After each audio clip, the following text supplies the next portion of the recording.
Hello दोस्तों। आप सभी को मैं स्वागत करता चाहूँगा या वेलकम करना चाहूँगा मेरी और एक नई वीडियो में। आज की इस वीडियो में मैं बात करने वाला हूँ और एक नए टॉपिक के बारे में जो कि आज मैंने रीडिंग करी है। ओके, तो आप सभी को पता होगा कि जो मैं पिछली वीडियो आई है, जो भी मैं रीडिंग करते आया हूँ, तो तो आज हम क्या स्पेशल जानने वाले हैं। तो जो मैंने टॉपिक रीडिंग करी, इसमें मैंने लिख के रखा है, आपको मैं पढ़ के सुनाने वाला हूँ।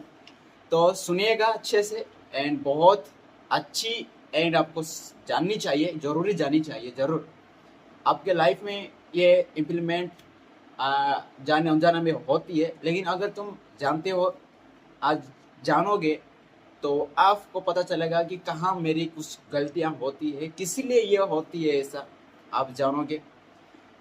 तो चलिए शुरू करते हैं। क्या आपने कभी ऐसा डिसीजन लिया है जो उस टाइम बिल्कुल सही लगा, लेकिन बाद में रियलाइज हुआ कि वो लॉजिकल नहीं था? ऐसा सिर्फ आपके साथ नहीं होता, नोबेल प्राइज जीत चुके इकोनॉमिस्ट भी ऐसी गलतियां करते हैं।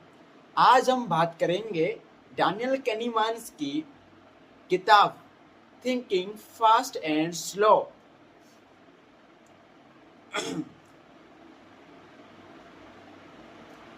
के एक जबरदस्त आइडिया अलाइज पैराडॉक्स के बारे में। ये एक ऐसा एक्सपेरिमेंट है जो दिखता है, लेकिन हमारा दिमाग कैसे बार बार लॉजिक तोड़ देता है। एक स्टोरी पे आते हैं जिससे आपको समझ में आ जाएगा अच्छे से। चलिए चलते हैं 1952 की पेरिस में। दुनिया के सबसे इंटेलिजेंट इकोनॉमिस्ट एक मीटिंग में जुड़े हुए थे। इनमें फ्यूचर नोबेल प्राइज विनर्स जैसे पाउल सैमुएलसन एंड केनीथ एरो और मिल्टन फ्राइडमैन भी शामिल थे। ये सब मान रहे थे कि उन्होंने रैशनल डिसीजन मेकिंग का परफेक्ट फॉर्मूला ढूंढ लिया है। ओके, और तब स्टेज पर आते हैं मारी क्यू एलाइसिस। उनके पास एक ऐसा सवाल था जो इन सब की सोच को हिला देने वाला था। अलाइस ने सबके सामने दो ऑप्शंस रखे। वो क्या थे? पहला प्रॉब्लम ए एंड दूसरा प्रॉब्लम बी। प्रॉब्लम ए यह है कि 61% चांस जीतने का $520,000 या 63% चांस जीतने का $500,000 श्योरिटी 63%। सेकेंड ऑप्शन यह है प्रॉब्लम बी, 98% चांस जीतने का $520,000 या 100% श्योरिटी के साथ जीतने का $500,000। सोचिए आप क्या चूज करोगे इनमें से दो ऑप्शन में से।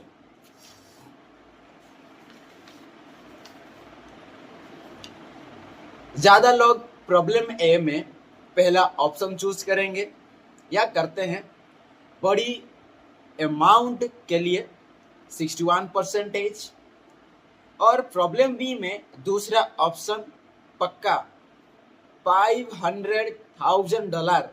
और हमें लगता है कि हमने परफेक्ट डिसीजन लिया, लेकिन असली में ये डिसीजंस लॉजिकल गलतियां हैं। ये एक्सपेक्टेड यूटिलिटी थ्योरी के रूल्स तोड़ देते हैं। और सबसे बड़ी बात, पेरिस के वो सबसे बड़े इकोनॉमिस्ट भी वही गलती कर बैठे हैं। लेकिन ऐसा क्यों होता है? इसका रीजन है हमारे दिमाग के दो साइकोलॉजिकल इफेक्ट। पहला है सर्टेनिटी इफेक्ट और दूसरा है प्रोबेबिलिटी इफेक्ट। अभी आते हैं, इस सर्टेनिटी इफेक्ट क्या है? हम श्योर रिजल्ट्स को ज्यादा इंपॉर्टेंस देते हैं। प्रॉब्लम बी में 98% से 100% का जंप मैथमेटिकली सिर्फ 2% है, लेकिन हमें ये बहुत बड़ा लगता है। नेक्स्ट आते हैं पॉसिबिलिटी इफेक्ट। हम छोटी प्रोबेबिलिटीज को ओवर वैल्यू कर देते हैं। प्रॉब्लम ए में 61 से 63% का फर्क हमें इतना अट्रैक्टिव नहीं करता या लगता जितना बड़ी अमाउंट लगती है। तो सीधी बात यह है कि हम उतने रेशनल नहीं है जितना हम सोचते हैं। हमारी फीलिंग्स सर्टेनिटी और प्रोबेबिलिटी के साथ खेल जाती है। अभी कुछ रियल लाइफ एग्जांपल देखते हैं। चलिए, तो आप इसे अपनी डेली लाइफ में देख सकते हैं। लोग लॉटरी टिकट खरीदते हैं क्योंकि पॉसिबिलिटी इफेक्ट उन्हें छोटी चांसेस को बड़ा दिखता है।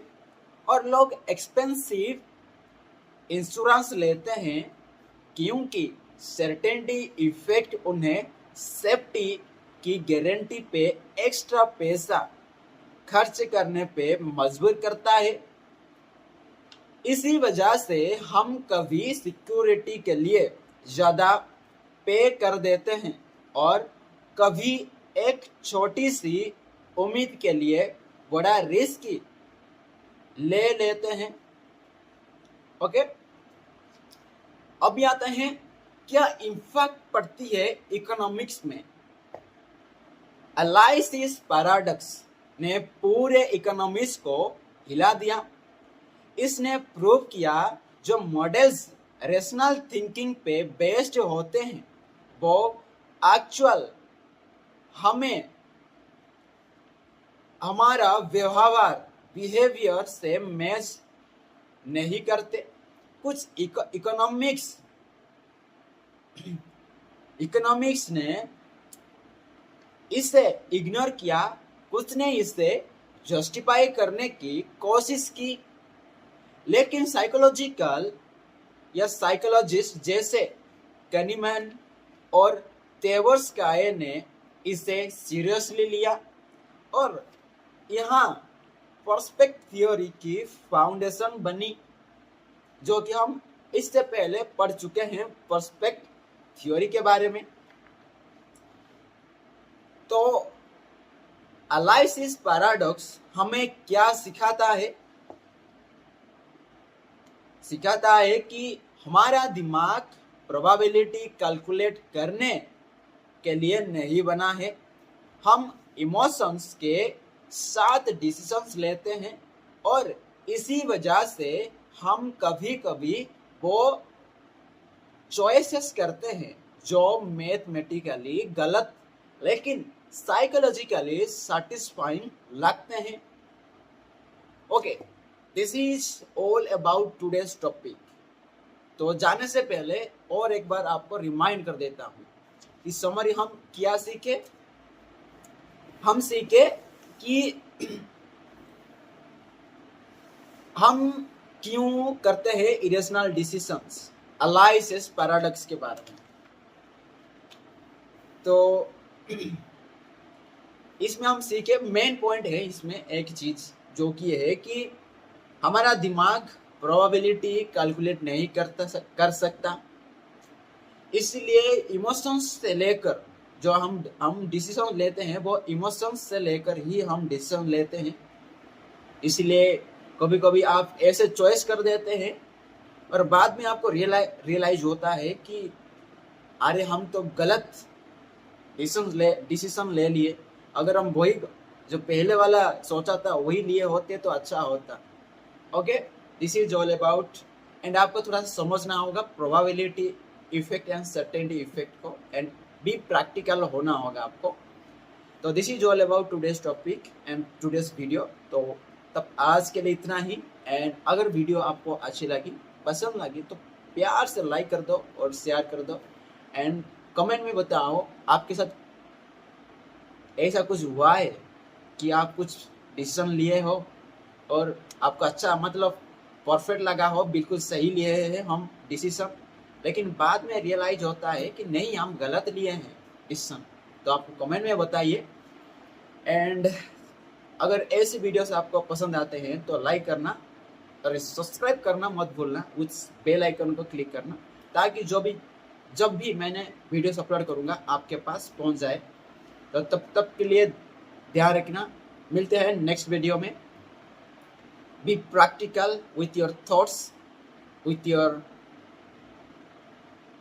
decisions that away from emotions. Okay, thank you.